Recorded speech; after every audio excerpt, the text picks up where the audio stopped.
मीरपुर नाम के शहर में तेजस अपनी पत्नी नीरू के साथ रहता था। पति पत्नी दोनों ही नौकरी करते थे। एक दिन तेजस गांव अपनी माँ के पास फोन करता है। हेलो, प्रणाम माँ। जीते रहो माँ, तुम दादी बनने वाली हो। अरे वाह, ठीक है, कल ही आती हूँ। जब माँ जी शहर पहुंची तो बेटे बहू ने बहुत अच्छे से स्वागत किया। लीजिए माँ जी चाय। अरे गर्मा गर्म पकोड़े ले आओ माँ के लिए। नीरू रसोई में गई और 2 मिनट में ही पकोड़े ले आई। जी ये लीजिए। बहू जादू से बनाए हैं क्या? अभी तो रसोई में गई थी। यम्मी। माँ जी, शीला रसोई में पकोड़े बस लेकर आई। हे भगवान, मेरा धर्म भ्रष्ट कर दिया तूने। अब तो गंगा जल से शुद्धिकरण करना होगा।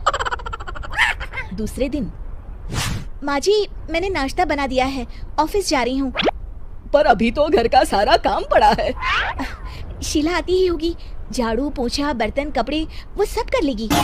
हमारे जमाने में घर का सारा काम हम ही करते थे। जी माँ जी, आप बहुत होशियार हैं।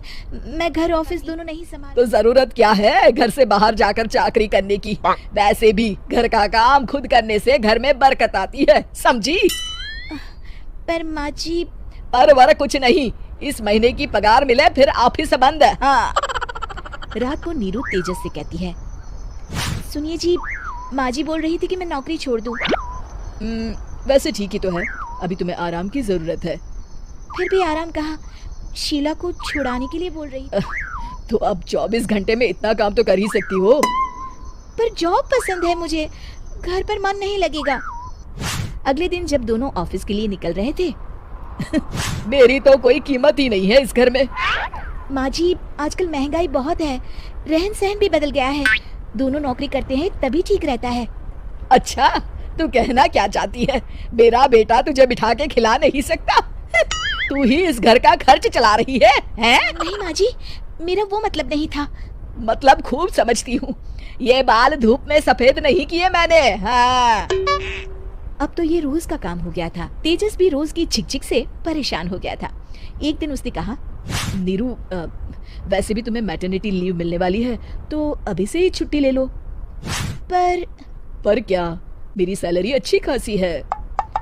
आखिर नीरू ने रिजाइन कर दिया। जब बच्चा हुआ तो घर में सब बहुत खुश हुए।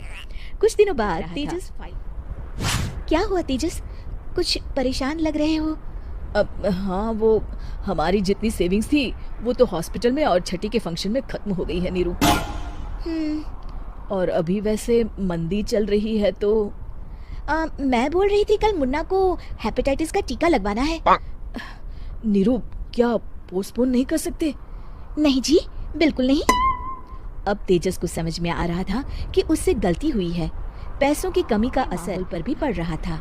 अगले दिन, बेटा मेरा चश्मा और ये दवाइयाँ ले आना, पर्चा देते हुए माँ जी ने कहा। जी। तेजस, मुन्ना के लिए दूध का डिब्बा और डायपर भी ले आना, और ये किराने के सामान की लिस्ट है, इसे भी लाना है। तेजस गुस्से में लिस्ट मरोड़कर फेंकता है और चिल्लाता है, पैसे क्या पेड़ पर उगते हैं? ये ले आना, वो ले आना। पर ये जरूरत का सामान ही है। वो गुस्से में बिना कुछ कहे ऑफिस चला गया। अरे लंच तो ले जाइए। नीरू दौड़कर डिब्बा पकड़ाती है।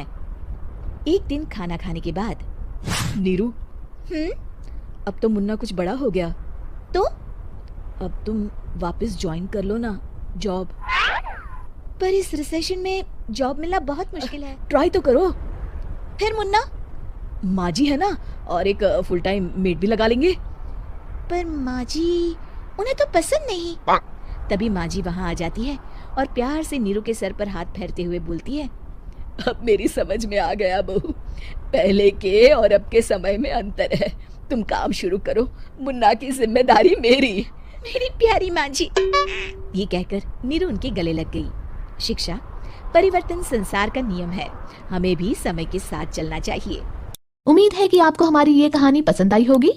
कृपया हमारे चैनल को सब्सक्राइब करें और सभी अपडेट्स के लिए बेल आइकन जरूर क्लिक करें। और हाँ, वीडियो लाइक और शेयर करना मत भूलिएगा।